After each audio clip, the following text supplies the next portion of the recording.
नमस्कार, हे आहे बेस्ट टीव्हीचं बेस्ट वार्तापत्र। सुरुवातीला आपणा सर्वांचं स्वागत। वळूयात हेडलाईन्सकडे। राष्ट्रवादीचे माजी उपमुख्यमंत्री अजित पवार यांनी विधानसभेत मच्छीमार आणि शेतकऱ्यांच्या व्यथा मांडल्याने सत्ताधारी आमदार झाले हवालदिल। नियोजन मंडळ निवडणूक बिनविरोधाच्या दिशेने। जिल्ह्यातील पूरमुक्तीसाठीचा अभ्यास प्रस्ताव बारगळला। रोटरी क्लब रत्नागिरीची नूतन कार्यकारिणी जाहीर। आणि आंब्यासाठी कर्जमाफी 2017 पर्यंत करा, आंदोलकांनी मागितलं सरकारकडे आश्वासन। तर आता थेट वळूया सविस्तर बातम्यांकडे। राष्ट्रवादीचे माजी उपमुख्यमंत्री अजित पवार यांनी विधानसभेत मच्छीमार आणि शेतकऱ्यांच्या व्यथा मांडल्याने सत्ताधारी आमदार झाले हवालदिल। रत्नागिरी येथे झालेल्या राष्ट्रवादीच्या मेळाव्यात पदाधिकाऱ्यांनी जनतेच्या आणि मच्छीमारांच्या व्यथा प्रकर्षाने मांडल्या होत्या। हाच धागा पकडून माजी उपमुख्यमंत्री अजितदादा पवार यांनी विधानसभेत मच्छीमार आणि शेतकऱ्यांच्या अभ्यासपूर्ण व्यथा मांडल्याने जिल्ह्यातील आमदार मात्र हवालदिल झाले आहेत।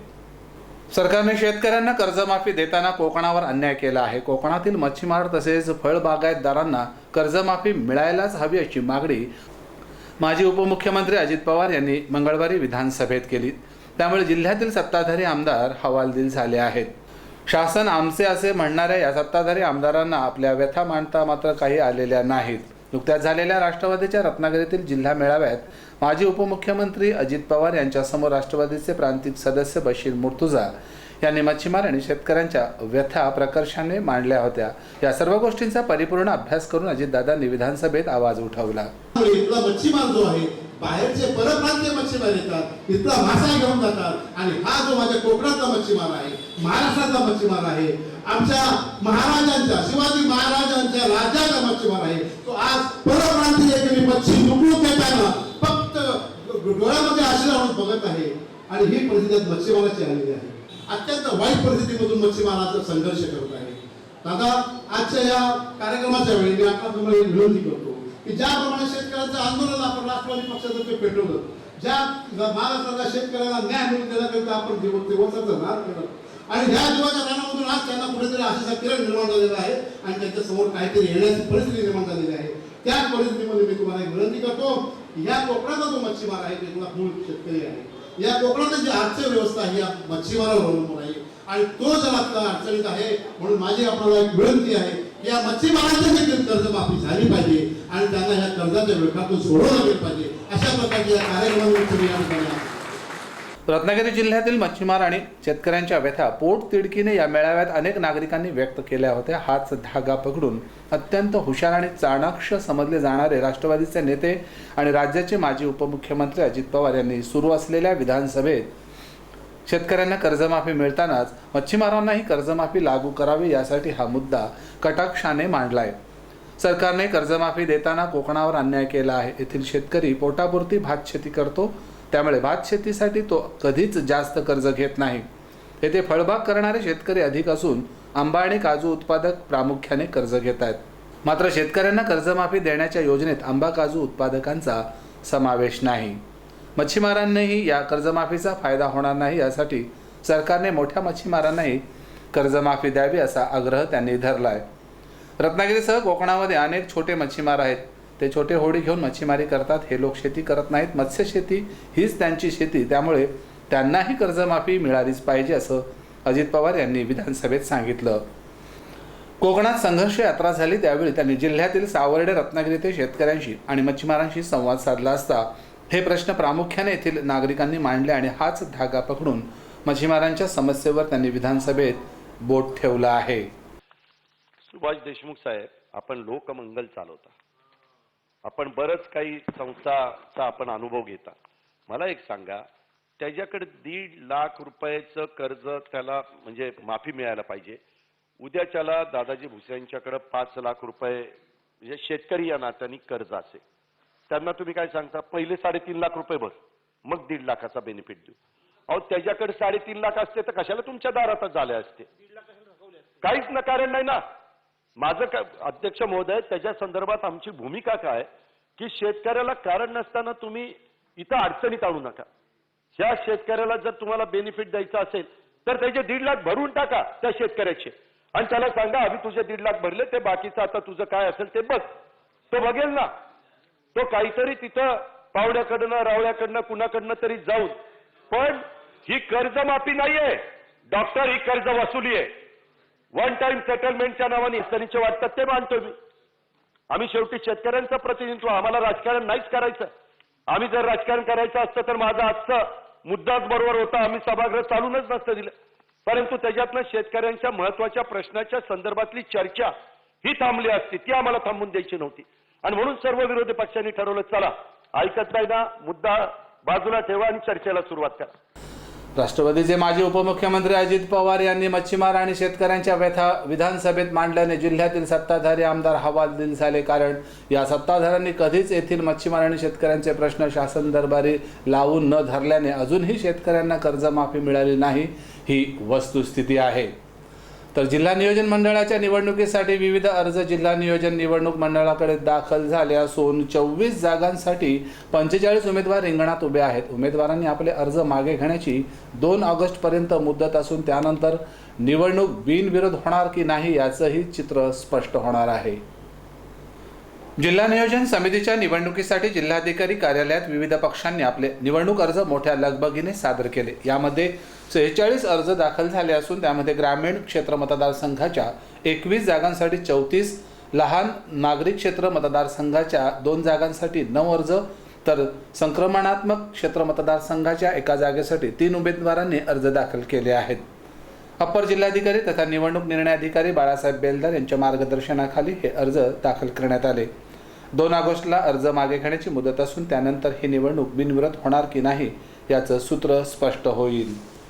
जिल्हा नियोजन मंडळाची निवडणूक झाल्यानंतर त्याचा कार्यकाल हा 5 वर्षाचा असतो. त्यामुळे आपल्या भागातील विकास कामांना चालना देण्यासाठी अनेक विजयी उमेदवार या नियोजन मंडळाच्या निवडणुकीत प्रकर्षाने सहभाग घेतात. जिल्हा नियोजन समितीची निवडणूक आहे आणि शिवसेनेच्या वतीनं जवळजवळ 20 उमेदवारी अर्ज आत्तापर्यंत करण्यात आलेले आहे. मला खात्री आहे की जो जिल्हा नियोजनचा कोटा ज्या पक्षाला असतो संपूर्ण कोटा आमच्या पक्षाचा आम्हाला मिळून आमचे नियमाप्रमाणे जे उमेदवार आहेत ते सर्वच्या सर्व उमेदवार निवडून येतीलच, परंतु काही लोकांचा सुद्धा आम्हाला आणखीन पाठिंबा आहे आणि त्या अनुषंगाने आमचे ज्यादा उमेदवार निवडून येतील. मात्र जिल्ह्यामध्ये शिवसेनेची सत्ता असल्याने ही निवडणूक बिनविरोध होणार की अटीतटीची याकडे साऱ्या जनतेचं लक्ष लागून राहिलं आहे. वळूयात पुढच्या बातमीकडे. जिल्ह्यातील पूरमुक्तीसाठीचा अभ्यास प्रस्ताव बारगळला.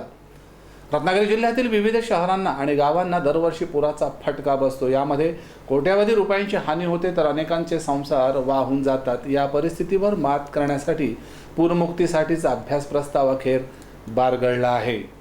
रत्नागिरी जिल्ह्यात काही दिवसांपूर्वी झालेल्या मुसळधार पावसामुळे विविध शहरासह गावामध्ये पूरजन्य परिस्थिती निर्माण झाली होती. याच दरम्यान कोट्यावधी रुपयांची हानी झाली तर अनेकांचे संसार वाहून गेलेत. मातीचे घरे पडली, गुरांचे गोठे जमीनदोस्त झाले. त्यामुळे पूर्वी ठरवलेल्या पूरमुक्तीसाठीचा अभ्यास 2 ते 3 वर्ष होऊनही न झाल्याने हा प्रस्तावच पूर्णपणे बारगळल्याचं चित्र दिसून आलं. शासकीय यंत्रणेच्या संवेदना त्यामुळे गोठलेल्याच असल्याचं जाणवलं तर कोट्यावधी रुपयांचा हा सर्वेक्षण प्रस्ताव पूर्णपणे बारगळला असल्याचं चित्र झालेल्या पुरामुळे निदर्शनास आलं आहे. चिपळूण, राजापूर तसेच अनेक ठिकाणी पूरजन्य स्थिती निर्माण झाली होती. याच दरम्यान शासनाने पाणलोट क्षेत्र खोऱ्याच्या पूरमुक्ती सर्वेक्षणासाठी 1 कोटीचा खर्च केला होता. याच धर्तीवर हा प्रस्ताव होता. मात्र तो लाल फितीत अडकला असल्याने महापुरानंतर 1 तप लोटलं तरी पूरमुक्तीसाठीचे कोणतेच प्रयत्न होताना दिसत नाहीयेत. रत्नागिरी जिल्ह्यात असलेले बंधारे बांधताना झालेला भ्रष्टाचार, होणारी निकृष्ट कामे आणि त्यामुळे येणारे पूर याचे भयानक स्वरूप जनतेला पाहावं लागत आहे. यासाठी हा प्रस्ताव पुन्हा केला जावा आणि तो सक्षमपणे करण्यात यावा असं जनतेतून बोललं जात आहे. जिल्ह्यामधील विविध शहरात असणाऱ्या पुराचा धोका लक्षात घेऊन शासनाने 1 कोटी रुपये खर्च करून पूरमुक्तीसाठीचा प्रस्ताव अभ्यासान्वये करण्याचा निर्धार केला. मात्र शासकीय अधिकाऱ्यांनी तो बासनातच गुंडाळला असल्याची चर्चा आहे. दरम्यान वेळ झाली एका छोट्याशा ब्रेकची. ब्रेकनंतर आम्ही लगेचच परत येणार आहोत उर्वरित बातम्यांसहित. तुम्ही पाहत रहा बेस्ट टीव्हीचं बेस्ट वार्तापत्र. ताज्या घडामोडींचा अचूक वेध, एक नजर सत्यावर. श्री लाल गणपती प्रतिष्ठान रत्नागिरी आयोजित करीत आहे भव्य मंगळागौर स्पर्धा। प्रथम क्रमांकासाठी रोख रुपये 7,000 आणि मानचिन्ह, द्वितीय क्रमांकासाठी रोख रुपये 5,000 आणि मानचिन्ह, तृतीय क्रमांकासाठी रोख रुपये 3,000 आणि मानचिन्ह। स्पर्धा दिनांक 20 ऑगस्ट 2017 रोजी श्री राधाकृष्ण मंदिर रत्नागिरी येथे। इच्छुक स्पर्धकांनी आजच आपला प्रवेश नोंदवा।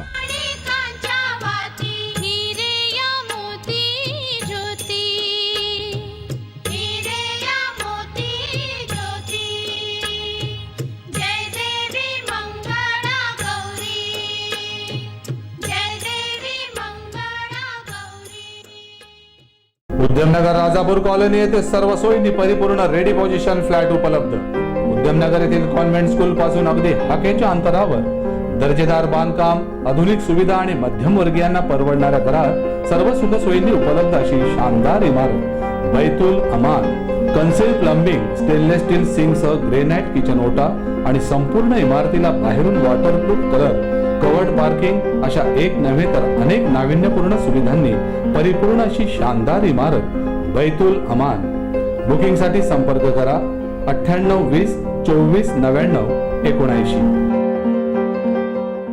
मुस्कान cycle and toy stores, Hero, Atlas, BSA, Hercules, Avon अशा ब्रँडेड सायकलसह लहान मुलांच्या सायकल्सची अनोखी व्हरायटी फक्त मुस्कानमध्येच। 3 चाकी cycles, electronic bikes, magic car, musical कार्सचं देखणं दालन। Muskan cycle and toy store. Muskan मध्ये उपलब्ध आहे टॉयची अनोखी variety, musical dancing doll, Barbie doll, robot, musical lighting car आणि टॉईज, अँटिक कार अशा अनेक प्रकारच्या टॉईजची नजाकत फक्त मुस्कान मध्ये। आपल्या चिमुकल्यांच्या चेहऱ्यावरती फुलणाऱ्या आनंदाची खाण Muskan. Muskan cycle and toy store, Atmabandhu arcade, doctor Lotlikar hospital समोर, मारुती मंदिर रत्नागिरी।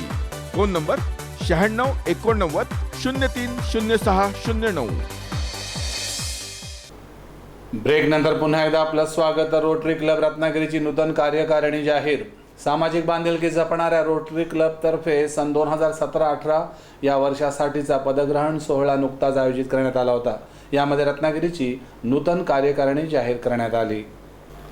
जगामध्ये रोटरी क्लबचे असणारे जाळे आणि सेवाभाव याचा प्रत्यय रत्नागिरीतही येतो। याच रत्नागिरीमधील अनेक दिग्गज समाजसेवी आजपर्यंत ही रोटरी क्लबची धुरा समर्थपणे पेलत आहेत। सन 2017-18च्या वर्षासाठी रोटरी क्लबतर्फे आयोजित करण्यात आलेल्या कार्यकारिणी सदस्यांच्या बैठकीत नूतन कार्यकारिणी जाहीर करण्यात आली।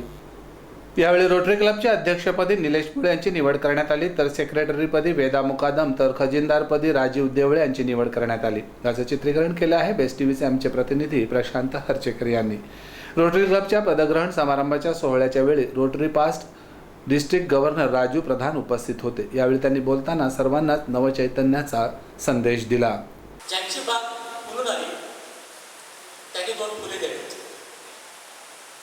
ज्यांचे सूर जुळून आले त्यांनी 2 गाणी द्यावी, ज्यांच्या अंगणात ढग सुकले त्यांनी ओंजळ पाणी द्यावे, आभाळावडी ज्यांची उंची त्यांनी थोडी खाली आले, ज्यांचे जन्म मातीत मळले त्यांना खांद्यावरती घ्यावे। आपण ही कविता आपल्या आचरणात आणली, खऱ्या अर्थाने उतरवली। थँक्यू। रोटरी क्लब रत्नागिरीच्या नूतन कार्यकारिणीची निवड झाली। यावेळी नूतन अध्यक्ष निलेश मुळे यांच्यासह वेदा मुकादम, निमिता कीर, राजू देवळे तसेच रत्नागिरीचे नगराध्यक्ष राहुल पंडित तसेच मावळते अध्यक्ष सचिन शिंदे यांनी रोटरीतर्फे राबवण्यात आलेल्या कामकाजाचा आढावा घेतला। यावेळी मावळते सेक्रेटरी अनिरुद्ध जावकर, रोटरीच्या असिस्टंट गव्हर्नर नमिता कीर, पोलादपूर रोटरीचे पदाधिकारी तसेच रत्नागिरी रोटरी क्लबची सर्व मंडळी सदस्य उपस्थित होते।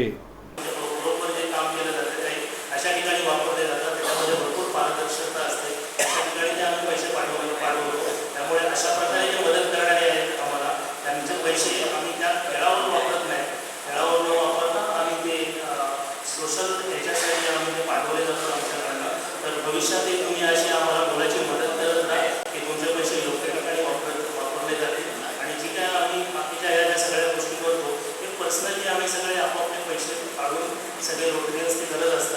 नूतन अध्यक्ष निलेश मुळे यांनी मावळत्या कार्यकारिणीने राबवलेल्या उपक्रमाप्रमाणे आपली कार्यकारिणी विविध उपक्रम राबवून कार्यरत राहील असं यावेळी आश्वासन दिलं. अध्यक्ष म्हणून रोटरीचा पदभार स्वीकारताना गेले 60 वर्षाचा इतिहास रोटरी क्लब रत्नागिरीला आणि या 60 वर्षामध्ये अनेक दिग्गज मंडळींनी आणि मान्यवरांनी या क्लबची धुरा सांभाळलेली आहे. त्याच्यामध्ये धरमसिंग काका असतील, दिलीप काका असतील, नमिताताई असतील, राहुल पंडित असतील. तर ह्या सगळ्यांनी जे कार्य करून ठेवलं आहे तर त्या कार्याला पुढे नेण्याची जबाबदारी माझ्यावर आहे. विविध प्रकारचे चाइल्ड हेल्थ असेल, एज्युकेशन असेल किंवा आरोग्यविषयक काही गोष्टी असतील त्या क्षेत्रामध्ये यावर्षी आपण जास्तीत जास्त काम करण्याचा आपला मानस आहे.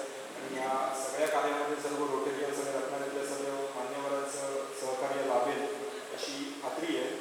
तसेच रत्नागिरीचे नगराध्यक्ष राहुल पंडित आणि अनेक मान्यवरांनी आपल्या प्रतिक्रिया व्यक्त केल्या आणि नूतन कार्यकारिणीला शुभेच्छाही दिल्या. ते ना ती आधीच बनवलेली असते, कारण फक्त 10 महिने मिळतात सगळे काम करण्यासाठी आणि त्या 10 महिन्यामध्ये आपल्याला आपल्याकडचं जास्तीत जास्त चांगलं असं काम करून दाखवायचं असतं. आणि त्यामुळे ज्या वेळेला ही सुरुवात होते ना त्यावेळेला डोक्यावर दडपण येतं. माझ्याही होतं. आणि खरं सांगायचं तर आत्ता मी एजी म्हणून घेतलं आहे हे पद, तेव्हा आत्ता माझ्याही डोक्यावर ते दडपण आहे. खरं तर आपण सगळीच जणं की वेगवेगळ्या क्षेत्रामध्ये काम करत असतो. काही वेळेला आपण वैयक्तिकरित्या काम करत असतो, त्यावेळेला हे दडपण येत नाही. पण ज्या वेळेला रोटरीसारखी संस्था असते ना, जिथे सामूहिकरित्या काम करायचं असतं, जिथे टीममधून काम करायचं असतं, त्यावेळेला हे दडपण जास्त येतं, कारण तुम्ही समविचाराने काम करत असता. सामाजिक जाणीवेचं भान असणाऱ्या रोटरी क्लबने जिल्ह्यासह राज्यात आणि देशात अनेक समाजोपयोगी उपक्रम राबवले असून नवीन कार्यकारिणी ही अशाच प्रकारे जनतेला सहाय्य करणारी ठरो यासाठी बेस्ट टीव्ही आणि बेस्ट वार्ता परिवारातर्फे हार्दिक शुभेच्छा. तर आंब्यासाठी कर्जमाफी 2017 पर्यंत करा, आंदोलकांनी मागितले सरकारकडे आश्वासन. 2 वर्षापूर्वी शासनाने आंबा पीक कर्जावरील व्याज भरू असे आश्वासन दिलं होतं. त्याची पूर्तता न केल्यामुळे 2017 पर्यंत कर्जमाफी करण्यात यावी यासाठी रत्नागिरी जिल्हाधिकारी कार्यालयासमोर आंबा उत्पादकांनी धरणं आंदोलन केलं.